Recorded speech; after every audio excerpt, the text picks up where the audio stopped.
Great. So I wonder if everybody could just type yes into the computer, if you can all see my screen and you can all hear me.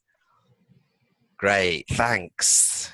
Oh, it's wonderful when I see all the words yeses coming through, then I know that everybody's with me, because otherwise it's quite scary talking into your computer. So welcome to everybody for our and yes, I did have a fantastic time in Bilbao. I was there yesterday. I went to this incredible museum, although I wasn't very impressed by the modern art, because modern art is just not my thing. But whenever I go to Spain, I remember how wonderful the food is. So welcome to webinar 3. And like all the other webinars, it will be divided into 2 parts. Part 1 will be looking back at all the work that you've been doing over the week about learning platforms in the second week, and then we'll move on and I'll give an introduction to the third week of work where we focus on pedagogy. So let's start by looking at week 2 and looking at all the different platforms. And you remember last week that I said that there is a fork in the road, a moment when many people choose to take the road which leads through published materials, and some people take a different route where they are creating and uploading their own materials to a VLE. And I think that these are very much different positions, if you like. So on the left, we have publisher-produced English language teaching materials, such as all the materials in the Macmillan English campus, which have been written by fairly famous ELT authors like Jim Scrivener, for example. There are thousands of materials, thousands of digital exercises there, and these are sometimes known as closed because you can't do anything with them. And on the other hand, you have a platform such as the one that we're using now, English 360, where you can upload materials you create yourself. And these are sometimes called open platforms. Now, this distinction is not fixed. Remember, on the Richmond program, they say that you can upload your own video podcasts. The teacher can upload their own pictures. Oxford University Press have just opened their teaching platform so that people can upload their own materials. That's a very, very big difference. You can imagine centuries and centuries of tradition. Kevin probably just wants to have a quick chat with Fouzi, maybe just join us. Yeah. There's a, if you like, now a possibility that some of the closed programs can actually upload things into. So here we have an overview of last week. These were the platform evaluations, and we'll start on the left with the platform I got to know first many years ago when it was called WebCT. This has now been taken over by Blackboard, so a hugely expensive learning platform, I think, usually adopted by universities are able to afford that. And then following that tradition, completely free Moodle, and that was looked at by Marley, Jose Gregorio and Karim. And Moodle has, as you know, many of the same features as Blackboard. Then a completely different area, Maria Teresa Fernandez looked at Edmodo, Marta looked at Schoolology, and Jesus looked at Eliademy. And there you have a line. I'm not going to make any geographical inferences from this data. I'm not going to suggest at all that people on this side of the world have chosen publisher-produced platforms, but it is quite interesting. Nadia is familiar with DynEd, and Fouzi chose to take us through MyLab, which if you're using Pearson materials makes sense.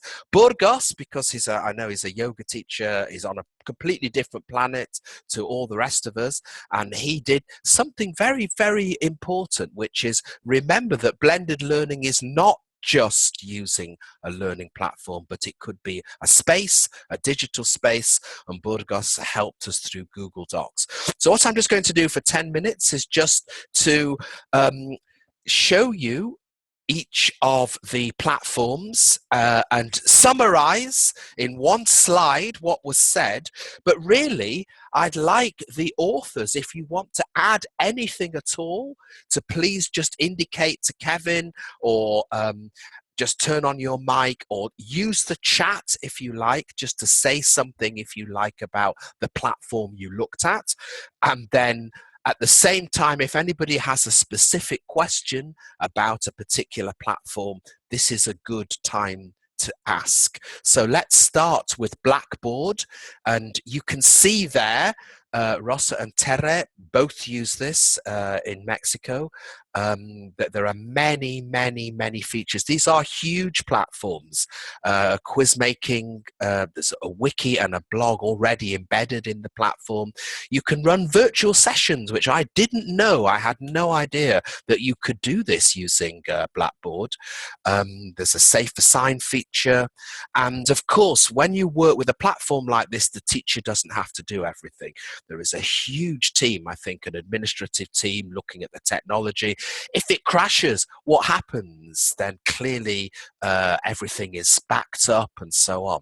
So their summary mentioned that it wasn't all that intuitive, and what comes through again and again is the need for training.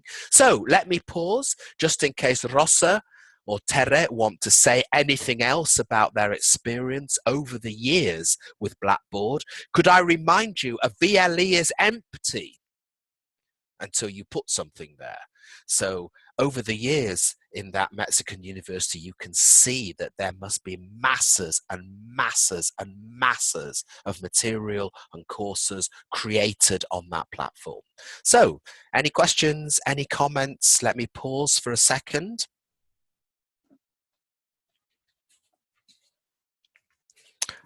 Okay.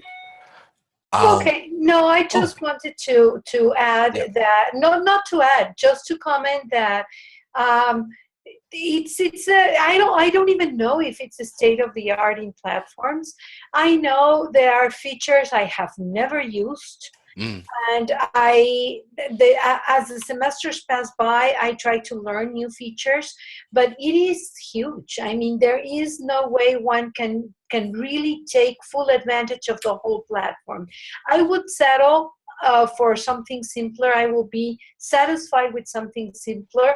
However, well, we have it and we might as well use it. That's all I wanted to say. Thank you very much, Tere. Very, very interesting comment. I completely agree. There are up to 30 different tools, for example, and probably more. So maybe you don't use all the tools.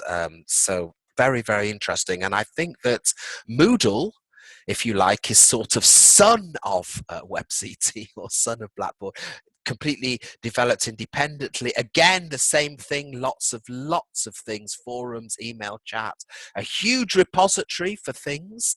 Again, this idea that the administrative tools sometimes for a language teacher can sometimes be a bit complicated. You need help, I think, to put people in, and that training came through very strongly from Marley, Jose Gregorio and Karim, I think, about Moodle. So once again, please let me pause, because many people talk about Moodle. Many universities are switching to Moodle because it's free. So when you're looking at the difference, that's a really critical difference for many people. It's free to download. It's probably better to put it somewhere and have help from somebody, but you could be an individual teacher and use Moodle, or you could have thousands of students. So anything that anybody wants to say about Moodle from Marley, Jose Gregorio, Karim's not with us, I think. Okay, it's very interesting because I know that there are Moodle lovers, people that really know the platform well, and there are people who are new to Moodle, and always I hear these two different things. One, it's very, very good when you get to know it. There we go. Burgos has written it's very versatile, and yet other people feel it's very clunky. It's very difficult to manage those interfaces. And always you will hear these two things. You will hear these opposing views, which is why it's good, I think, to share, our experience. Okay, I'm going to, please forgive me, ignore the chat, because if I start to read too much in the chat, then I'll go off track. So we can all go back and revisit the chat later on. So anything you contribute, that will be there in the chat, and you can go back in your own time and read it. But let's move on now to Edmodo. And Maria Teresa, I don't think is with us at the moment, unless she's BPEC, and in which case do say hello.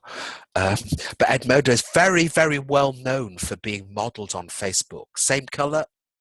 And she noted that it was very helpful for the fact that you have parent access. Parent access is possible. You can divide students into different work groups, and Maria Teresa now needs to use it. That's quite interesting, that you can study it from the outside, but it's, I think, only through using it that you get to know the platform.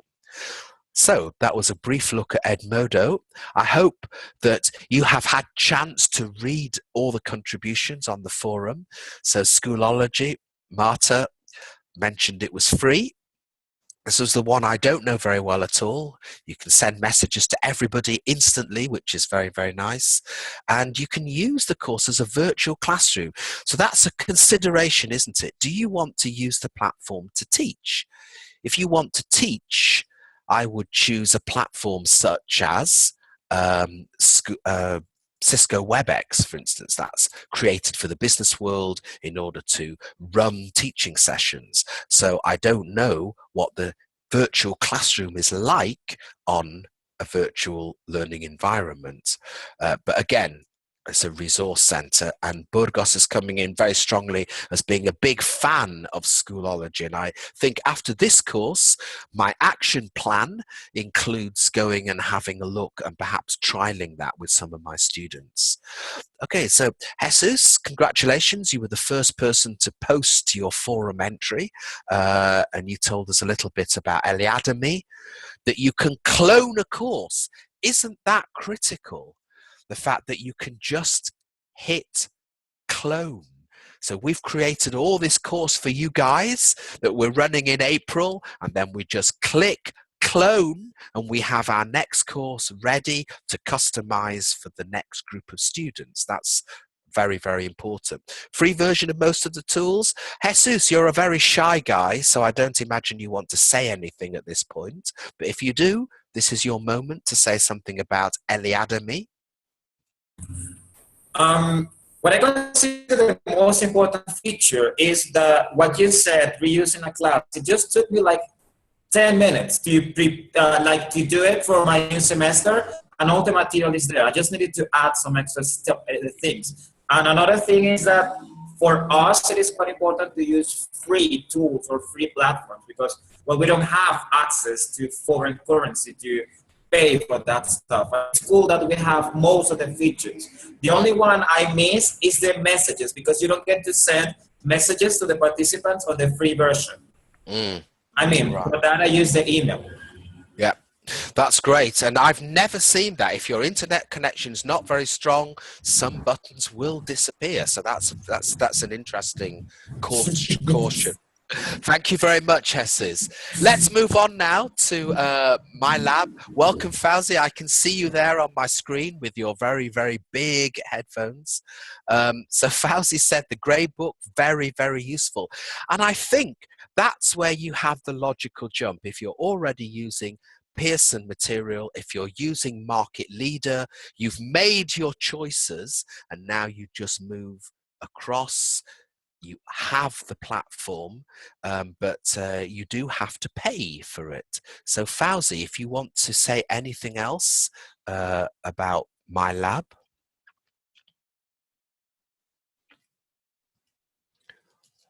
Then I think Kevin might need to unmute you. Okay, that's fine, I think. Hello? Yeah. Hi, we can hear you. Hi, okay. Well, I would say I've used Moodle and I'm particularly comfortable with Google Plus, if you like. But now I've chosen to talk about MyLab because we use Pearson books, markedly the case, if you like. And I don't know if I may say my English lab is designed for lazy teachers, if you like. Okay, so so you don't have indeed to design your own material. You don't have to write. You don't have to spend time preparing. Okay, all you need is to, if you like, to direct students or participants anyway to the platform. You assign specific tasks, and then you expect their, if you like, feedback on the grade book. You see the progress in that. But indeed, it is it's very useful. Great. Yeah. Okay, I'll interrupt you there, Fouzi, just for time, but thank you very much, and you can always add something else if you want to into the chat. But thank you so much. Very, very interesting that Pearson are famous for collecting data, and you can be sure that they will be collecting data about student use from that machine all the time. Okay, so let's move now to DynEd. And I've been dying to ask Nadia if she works for DynEd, but I've been very good and I haven't asked her this. But she did mention the placement test and the fact that it's pedagogically very, very well thought through. The sequence of stages there, that the learners are activated and engaged, and sometimes, even though one or two of the videos are out of date, they could presumably be changed. So Nadia, this is a moment if you'd like to add anything yourself about the report that you wrote. So just to, can you hear me? Yeah, perfectly. Yeah, so, lovely. I work for the public sector at university. I've never worked for DynEd. It was only a joke. DynEd, that's all. I was just checking. Yeah, no. It's because you're so wonderfully enthusiastic that I worry sometimes. No. Anyway. One thing maybe I can add here is that the courseware is rich, and one of the problems that it solved for us is that it adapts the level of the course to each student's level automatically. Right. Yeah. So in that case, it solves the problem of having multiple level students in class. So each student is studying at his own level at home, and in class I can adapt the course to what they have studied. Thank you very much for letting us know that, because this is one of the big buzzwords, I think, in ELT at the moment, adaptive learning, and we'll certainly have a short focus on that in our very last webinar. Thank you very much, and now we're going to move away from the planet Earth and move more towards Nirvana, and I'm going to ask Burgos, if you would like to say anything at this point. Burgos looked, as you saw, at Google Docs, and I found that very, very useful because I'm not that confident with Google Docs, but I do know if you're involved in writing, particularly academic writing, for example, then that will be a very, very good place to go. So you can create different texts with different levels of privacy. So Burgos, anything that you would like to add to your report? Well, yes. Just would like you to see maybe the links that I posted there, so you can have an idea of what you can create. And as I told, and as I wrote there in the summary or in the brief information, creativity is the limit. Believe me that with Google Docs you can develop many writing activities. And what I find most interesting of it is that you can use it as a board, as a virtual board for students who are like away from you, so they can write and you can correct what they write. I taught phonetics with it, taught writing, pronunciation. I have worked with songs there, so it's very very interesting. And the, let's say, the weakness is that it requires kind of a bit training for users. So that's it. Great. Thank you very much. So thank you to everybody for your very illuminating forum posts. And this is how I love the way our course is working, just to go and to see all those different posts. But of course, we haven't scratched the surface. There are clearly so many different platforms around. And I would just like to say that this one, which I evaluated for my master's dissertation, there are many links to the campus on your platform, and the campus you can see either as atomistic, which means here are a group of exercises, we could look at each individual exercise, or from a holistic point of view. The whole idea of the campus is you have access to advanced and lower level materials at the same time. That's very, very different. So if you think your listening is good, you can choose activities that are higher than your given level. If your listening is weak, you can go to lower level activities. The campus is very, very, very different. And it was developed, as you may know, with the Cultura in Brazil, working with Macmillan. And what's very interesting is the walled garden effect, which is many, many schools have adopted the campus, but many schools don't know what the campus involves, which is really interesting. The people at Cambridge University Press sat for many, many months and years studying the campus before they launched English 360 with a completely different vision, which was communication. The campus doesn't really have so many communication tools that we've mentioned already, like email and forum. But what's really critical here is if you look at the three sources, publisher material, which is better quality. Publisher material, I can assure you that the video that you make on your iPhone, no matter how good it is, won't be the same as the video made by the BBC. Absolutely clear. Publisher produced material reaches an incredible quality. But what do teachers want? They want authentic text from the web. We go and we get YouTube clips, and then we want to make ourselves our own teacher produced material. So English 360 makes the course look as if it's from the same place.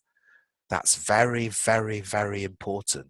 When I went to work at Oxford Brookes University, I got a fantastic book with photocopies from lots of different sources, and the university thought it was critically sound, the course, but when you look at it, you could see it came from many different places with totally different pedagogical visions.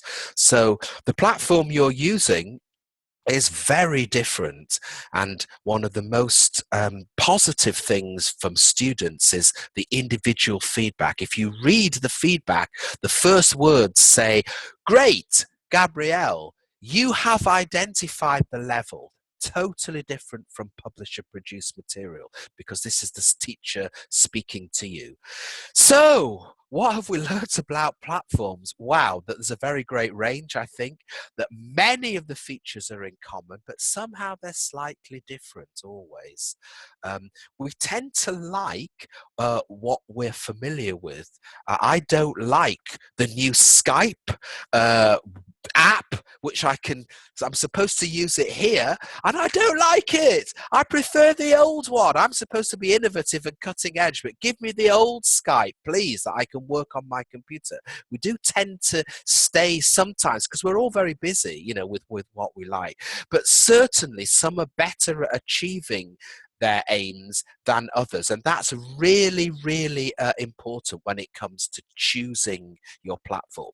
So maybe choosing a platform doesn't matter. You have a very clear constraint. You work at this university and this is what you use. So any discussions, particularly about different platforms, are redundant because this is what your university uses. However, it's good to keep on touch. When you said, Tere, earlier about whether Blackboard is state of the art, probably the answer now is no. It's very, very good for all the things it does, but state of the art may mean the business world, where things are now moving to three-dimensional interfaces, where you go in and it's a completely different generation, which will education will inherit. But certainly cost is a factor, and free comes again and again and again, depending on where you are. How robust is it? How strong is it? What happens if everything collapses overnight? If all your English 360 material collapsed overnight, apart from the fact that I would probably jump out of my window, I'd obviously have to get back to the guys that are running it and say, where's the backup? And some platforms might say, well, we don't do backups. Well, that would be a critical moment for you. And how new is it? Is it sometimes too new, or does it have a long history? So that was the first assignment. Thank you very much for all your posts. Let's move now to assignment number 2. And this was playing around. You were allowed to play if you wanted to play in the sandpit. I had this image of you all with buckets and spades, playing in your sandpit, and you had a choice. So Jesus, Marley, for example, they chose to go in, use the tools in English 360. Karim, Jose Gregorio, you were in the platform that's been around for a long time, hot potatoes. So let me just pause for a second, and if anybody has something that they want to share just about what that whole experience was like, then you could either type it into the chat if you like, or ask Kevin and he can turn your mic on. I'll just pause for a second.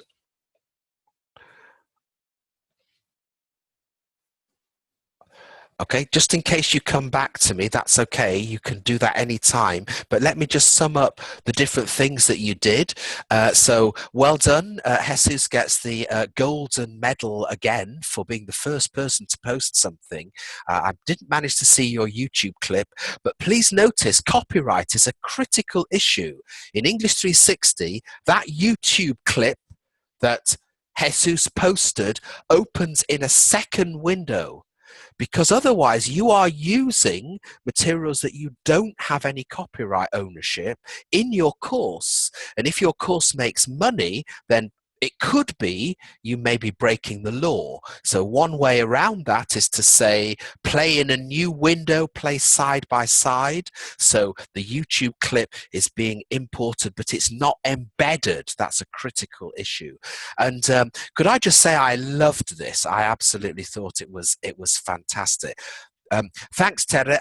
Thanks for your posts. Thank you for anyone posting in the chat. I won't look at it now. I'm just going to continue, but clearly you can post your reflections there. We can have a look later. Okay. So let's move on to Burgos. Burgos, this was a very interesting start for you. I gave you feedback on this, and I'm sure you know now that just at the top here, it's really good just to have the title, and then just to think through the actual pedagogical points. And then here you have a lovely exercise that's it just needs refining slightly. We can do that together. A lot of people chose this. I was ecstatic. I got Maria Teresa's exercise right. I hope that you would like to try out everyone else's exercise. That's one of the great things we can do in the sandpit. So I was pleased, because I have a huge problem with second cousins and grandmothers, and I was very happy. I had to think, and that's the cognitive challenge. And Marta, thank you very much. I was trying to do this morning. I needed a cup of coffee, and there we are. I'm a native speaker, and I got one wrong. So if you'd like to know all my answers, I typed in 2 more answers, and then finally I got the right answer. When you look at this, it's very, very interesting, because if you remember, for material writers, the whole idea was the difference between crisp and fuzzy. And when you have various possibilities, so I don't think this is a very good answer. This is very disappointing. I'm a regular customer in your store. It's not a very good answer, but it's okay. It's likely, it's possible, it's a possible answer. So this would be where your student would get really frustrated, because they go, what's wrong within? Can I say this? And then you try something else. So it's just an interesting point which came up. So thank you very much to Nadia. This was great. And I think I already mentioned that number of 8. If you try and compare 7 things, you can do it, can't you? You can compare 7 things. The minute you compare 8 things, you often have to stop, because it gets a little bit more difficult. So if you go higher to 9 and 10, you might want to make that shorter. Do have a look at Nadia's stuff, because her 3rd activity was a brilliant example of an open activity. Many people think, oh, creating for the web, it's got to be yes, no, black and white, but that's not necessarily true. So I hope you enjoyed just trying out what it's like to create digital materials. And if your whole feeling is, I never want to do this again, I only have one life, please, could I give my money to Pearson or to Macmillan? You do it. You've got teams of people doing this.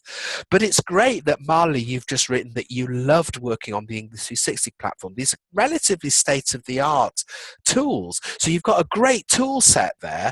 And when you actually do personalized stuff, it's fantastic, I think. When your students see their names, and then they have to match their names of their classmates with their hobbies, that's superb. I think it's a real thrill, and you suddenly realize why people create their own material.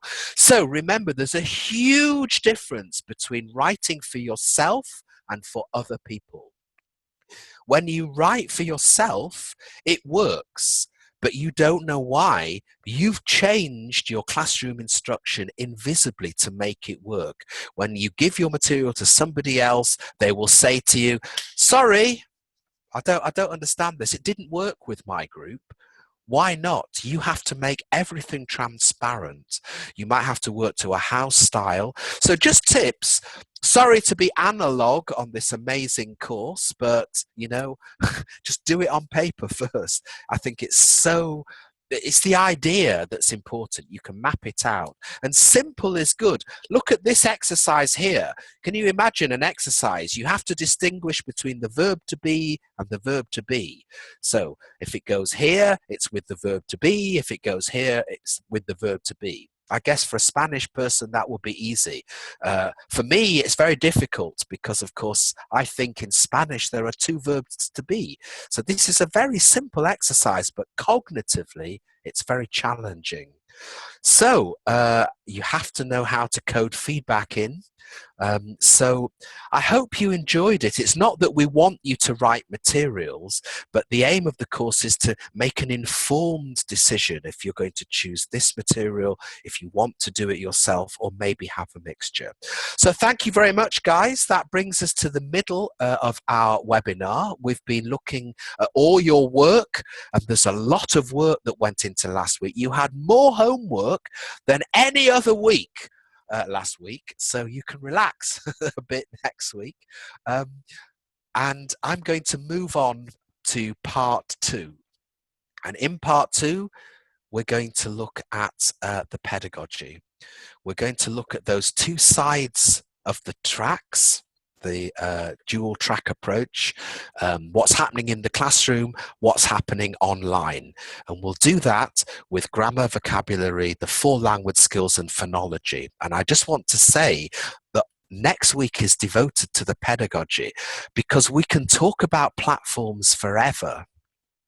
We can talk about something that will be the magic bullet forever. But at the end of the day, it's about teaching. If the pedagogy is right, then the blend should succeed.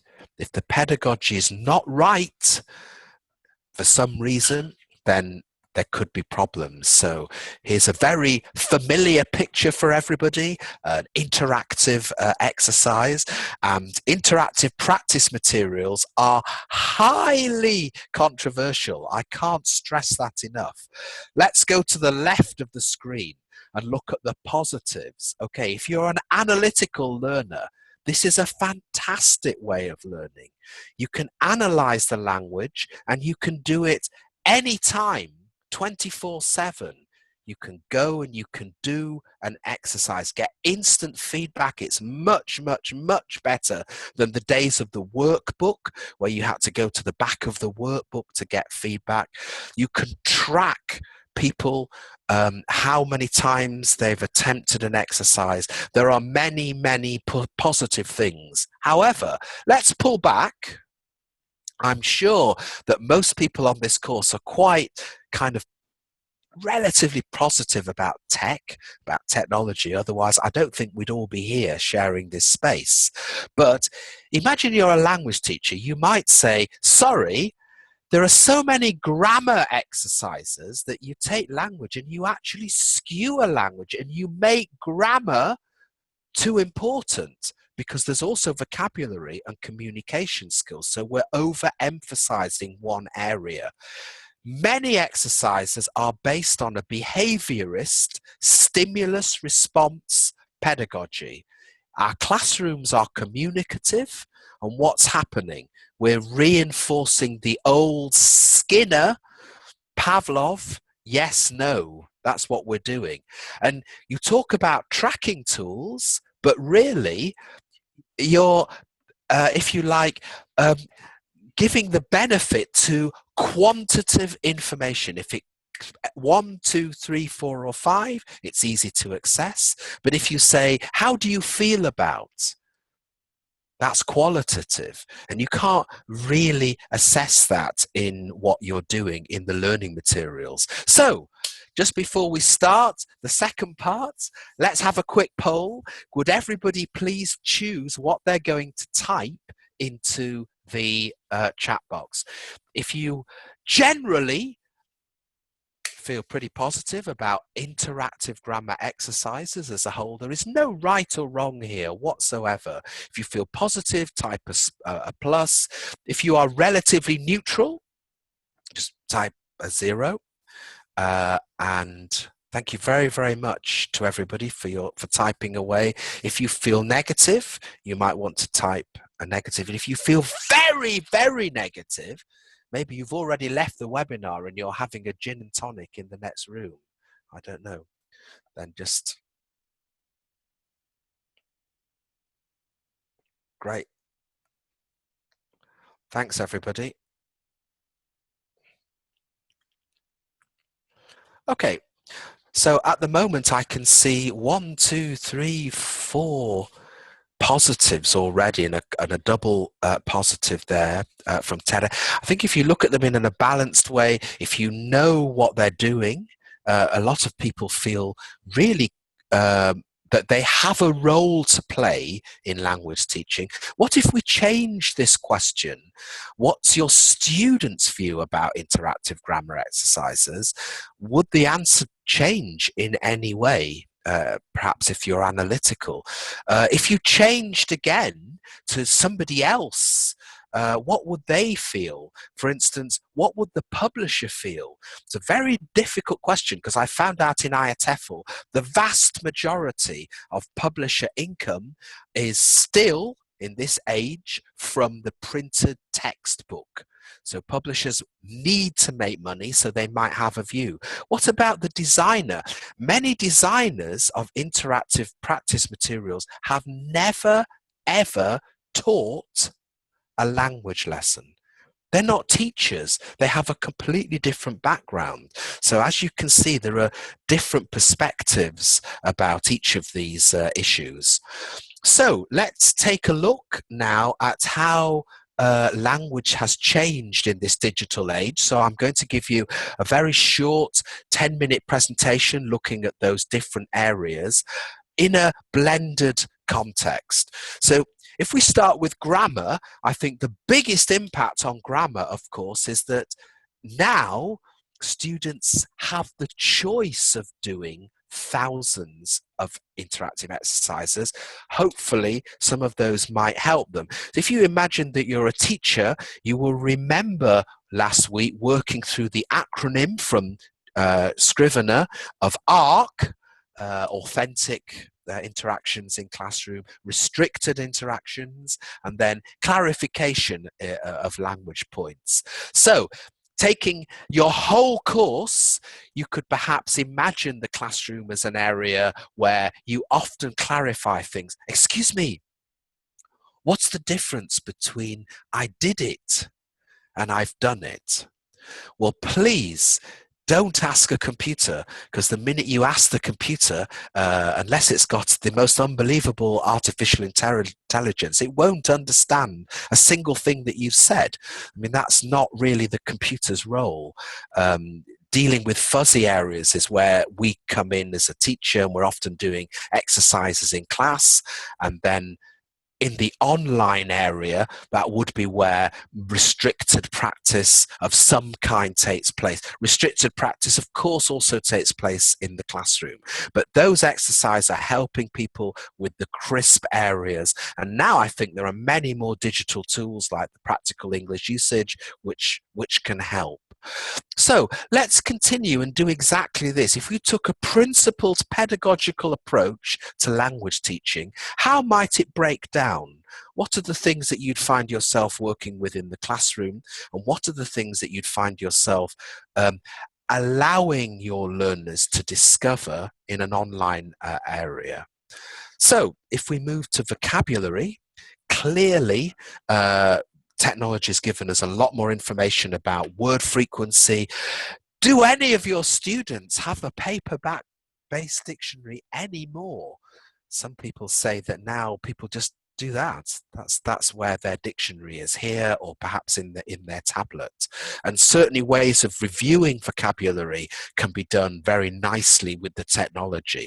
So perhaps in a language class, you may find yourself presenting and practicing new vocabulary and thinking there's not enough time to do the practice. So perhaps students are taking out their phones, and then away from the class, they're reviewing the language through apps like Quizlet, for example, or perhaps using their dictionaries, their app dictionaries, to store their new words in. And it's this link when you're reinforcing both sides that I think makes blended learning successful. In the area of listening, I think more than any other skill, digital has impacted. The old days when I used to say, I'm going to play the tape twice. We rarely say that anymore, because one student wants it only once, one student wants it many more than twice. So I think listening has really now moved out of the classroom, and that we do lots of strategy work, perhaps, in the class, but students have so much more choice now. It used to be the listening was from the course book, but now with YouTube, students can choose songs that they want to listen to, TED presentations and so on.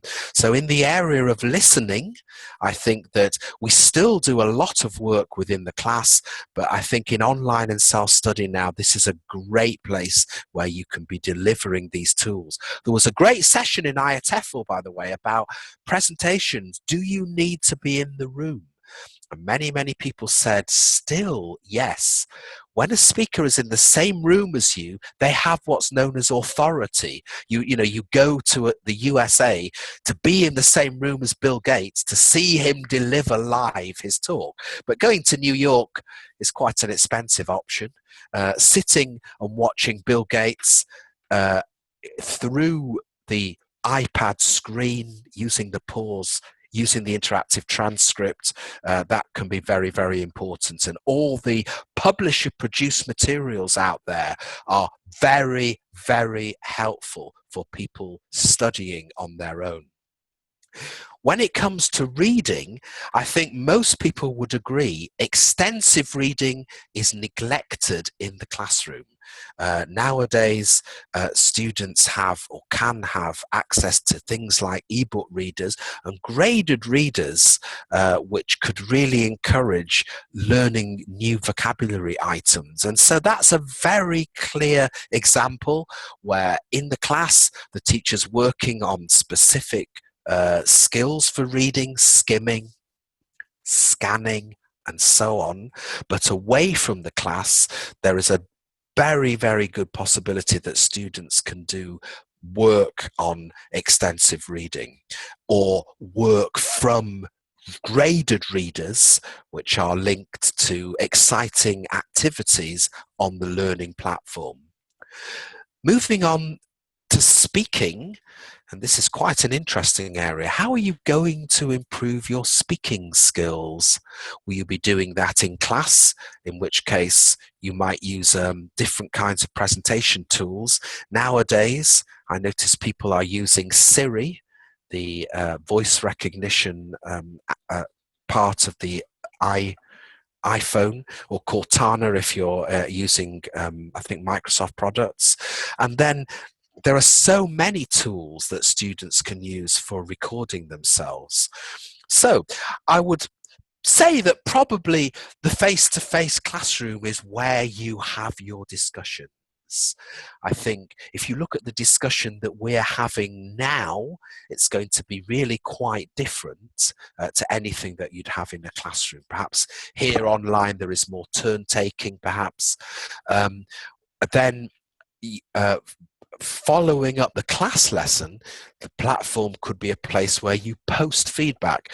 Many times the speaking lesson has finished for me, my timing's gone wrong, and it's the end of the lesson and I want to do feedback, but in a way I don't want to do feedback because people are focused on fluency. Their brain is not ready for accuracy. Maybe the feedback could come later, or it could come in the online platform. Let's move now to writing. And Graham Stanley, the British Council Director in Uruguay, who's written the Cambridge University Press book about technology, has argued that writing with the different genres like tweets has been really changed more radically than many of the other skills. So there are so many different ways now of giving language feedback using Camtasia, for example, this screen recording tool. Burgos was telling us about Google Docs and that way of collaborating. Wikis and writing go very, very well together. Just students working at a distance. So in your material next week, there is a beautiful example of how using a wiki can be broken up into the classroom part and the online part, where in the classroom you're setting the essay, talking to students, and then maybe you're asking your students to collaborate, but then they go away and they start drafting and so on. You don't have to actually watch them while they do these kinds of things. And then having a special section just on peer correction can be very, very helpful. Okay, moving on to pronunciation, which can be very neglected, I think, in the classroom. Clearly, the teacher is there if something breaks down. One student said bleeding, and the other student thought that they said breathing. And I noticed that those students stopped communicating because they couldn't understand each other. Everything was silent, and I had to help them. And then coming to these kinds of technologies that students can use independently in an autonomous way outside the classroom, particularly this lovely app here. So really, just to sum up, guys, what I think I've been saying is that if you take a pedagogical approach to blended learning, then you have now the two modes, the face-to-face mode, and then the time when your students are working independently away from the classroom. And if you think through appropriacy, then you will be able to mesh the course together so it feels like one course. And this is your very first, very small task next week. It's a tiny task, and it's just simply to take one of those areas that you're very interested in. It could be phonology, it could be speaking, could be writing for academic purposes, and just plan a lesson sequence. There's a template there. You can print that out. I highly recommend that you do print out the PDF, and you can start on the left. So if we take our wiki lesson, how would you set up the writing in the classroom itself? And then what would the students do in the wiki online? And then coming back to the classroom, maybe the sequence is a very short sequence. It's only a couple of classes with the work done in the middle, or it could be a little bit longer. This is just a template to start you thinking. If it's a project, obviously it might last a lot longer. If you want to flip, please do. Feel free to flip. Just start, obviously, exactly the other way around. Just start in the online box and say, what are you sending to your students? Are you making a video for them to work through? And when you've done that, your lesson planning sheet is just for you to plan it out. So back to the forum, you would just be able to post your summary in the same way that you've been doing already. So when you finished, you just want to check that your lesson has, in the face-to-face part, the activity which is appropriate to face-to-face, and in the online, the activity which is appropriate for online. And the example that we saw of that would be critical thinking. Critical thinking is often best done with an element of time, so it might be best done in the forum. Whereas real-time discussion and fluency building may be best done in the classroom, because you don't want to have too much thinking time. You're working on speaking strategies. So that's just a short task for you, which I hope you enjoy doing next week. It's a shorter week next week, guys. Sorry about that. We've stolen one day from you. We'll be meeting next Sunday. Here's the second task. One of the best things about this course, I think, is that you get a version of this wonderful book from Claire Whitaker and the British Council. It's free. It's a fabulous book which looks at case studies, and so your task is just to select a case study that you would like to read. All the details are on the platform. Choose what you'd like to read, and then when you finish that, reflect about it.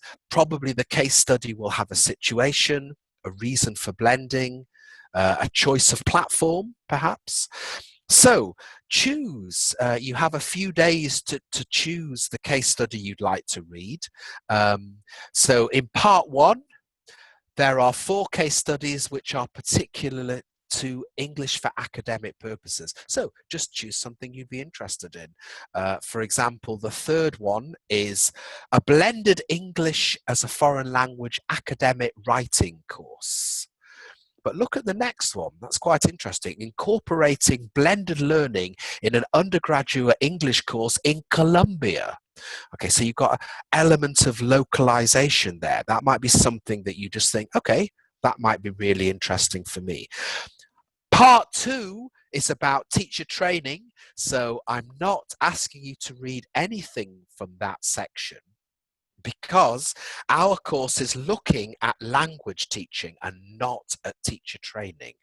But in your own time after the course, if you print out the document, sorry, if printing's really expensive in your country, don't do that. Just save it. Save it onto your hard drive, and then just open it up on your tablet and just, do it for free. There's a fantastic essay there by Nick Peachy, all about blending teacher training. And if you need to do teacher training, that's where you need to go. Part 3 is ESP. It's looking at English for specific purposes. I'll just read the very first one. Blended Learning Podcasts for Taxi Drivers. So here we are in Turkey. Here you have a situation where all the taxi drivers have different timetables. How can they ever get to the class? And all the taxi drivers need to say the same thing. Excuse me, sir, where are you going?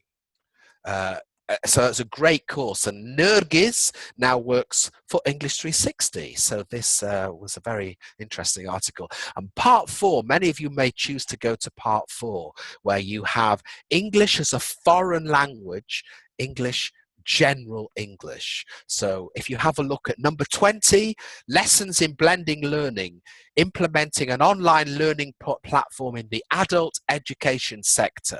And that's the Macmillan English campus being implemented in Germany. So your homework really is to read a case study from that book. And I'm going to start a Padlet this afternoon. So when you've chosen what you might like to read, do pop up. Thank you to everybody that popped up to last week's Padlets. That was a really helpful way. I could sit and watch it develop and go, oh, great. And maybe when you went in, you could see somebody's going to do this, somebody's going to do this. So if you want to, you could work on the same article that somebody else is working. You could have like a study buddy, and you could both read exactly the same article, and your summaries may tell you a lot about attitude. Somebody might feel, well, that's a really, really good project, and someone else might be highly critical of a particular project. I don't think you will be, because they're very, very good. So please enjoy reading your article and posting a very short summary. There's an additional reading, an optional reading if you want to. That just means if you have enough time and you'd like to read this article, it's there. If you don't have time, it's just optional, but you may want to download it because it will disappear when your course disappears. So you could read it after taking the course. So next week, guys, first of all, thanks to anybody who added something to our forum thread about homework. That was a fantastic example. In our webinar, I wanted to say, hey, give us some ideas, but that would not be quite appropriate, because I'd be trying to listen to your ideas, and your ideas might not have been so well developed. But now we have a very nice thread that a few people have written to about how to help people with their homework. Thank you to anybody who has been writing into the platform. Nadia, you have been amazing. You've been writing zillions of things in each of those little things. Unfortunately, at the moment, the only person that ever reads these is me, and I'm really boring because I read it and then I send a little response if I can. However, what's really interesting, why don't you try it out next week? If you want to say something and you want everybody to read it, leave a comment. And then instead of Pete's response coming back, you could have this fabulous idea of knowledge construction, where anybody else on the course could add to that. So if you leave a comment where it says leave a comment, then you could have something like this. This is what you did in the first week, where Jose Gregorio said, I've already been involved in a VLE, and then Rosa said, and then I could read that as well. So we can all read the comments and add to those. So how about trying that out for week 3, the comment reading? Okay, guys, I can't believe that I'm actually saying this, because there is 1 minute left. But can you believe next Sunday is our last webinar? I mean, I'm sorry, but for me, that just means it's gone so quickly. So please bring a handkerchief. It's on Sunday, so Burgos. Sunday, get it right. I know you'll be there if you can. I know everyone from Venezuela will be there if they can.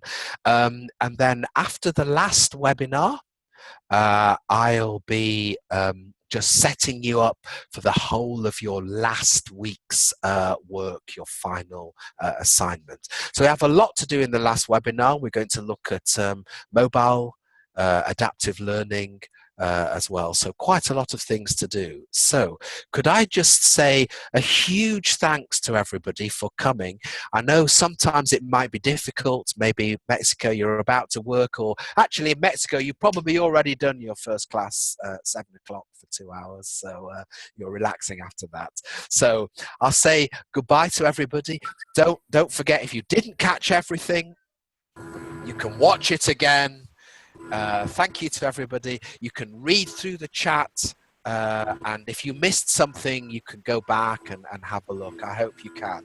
So take care, guys. Have a great week, and hopefully, let's see if we can be 100% next week. That would be absolutely amazing, but who knows?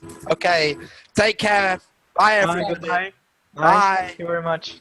Thanks. Thank you very Bye. much.